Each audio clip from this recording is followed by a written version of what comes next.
जी बिल्कुल, साबिक़ वज़ीर-ए-आज़म नवाज शरीफ जो है वो आज अभी यहाँ से रवाना हो रहे हैं घर के लिए। आज भी नून लीग के इक़्तिदार का आज पहला दिन था और काफ़ी पार्टी जो इजलास है वो भी इन्होंने यहाँ से आज काफ़ी रहा।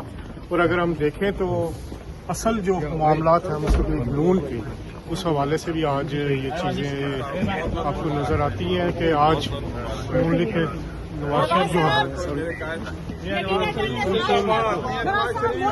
काफी बड़ी तादाद में मुस्लिम लीग नून के वर्कर भी याद कर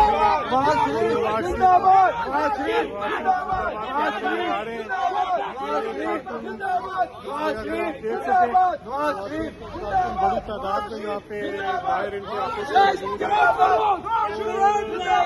नवाज शरीफ के कारकुन आज जज्बाती भी नजर आ रहे हैं। पहला बंदा इक़्तिदार का और नवाज शरीफ के हवाले से इन्होंने आज शहबाज शरीफ साहब से भी उनकी फोन पे बात की, जो कि अब प्राइम मिनिस्टर है, और आइंदा के जो लाए अमल है मुख्तलिफ पार्टीज के साथ जो मुज़ाकरात चल रहे हैं उस हवाले से नवाज शरीफ ने अपने पूरा इनको ब्रीफ भी किया और यहाँ से रहनुमाई देते रहे। तो ये जो मुस्लिम लीग नून का आर्जी हेडक्वार्टर है, साबिक़ वज़ीर-ए-आज़म नवाज शरीफ है, तो ये यहाँ से पूरी कमांड के साथ अपनी पार्टी के वज़ीर-ए-आज़म को मशवरे दे रहे हैं, गाइड कर रहे हैं।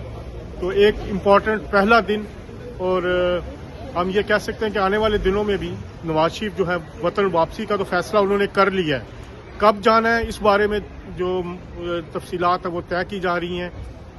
ये चंद दिन भी हो सकते हैं और एक दो हफ्ते भी हो सकते हैं, 2-3 हफ्ते भी हो सकते हैं। तो तैयारी शुरू है।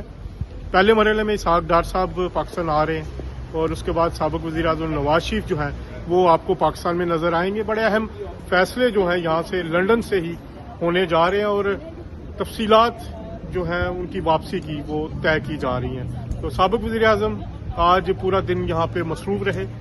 वज़ीर-ए-आज़म शहबाज शरीफ जो हैं उनके साथ उनके फ़ोन पे बात हुई, दीगर पार्टी रहनुमाओं से बात हुई। इसहाक डार साहब जो हैं वो काफ़ी एक्टिव रहे और इसहाक डार साहब मुकम्मल मुआवनत कर रहे हैं इन सारे मामलात में।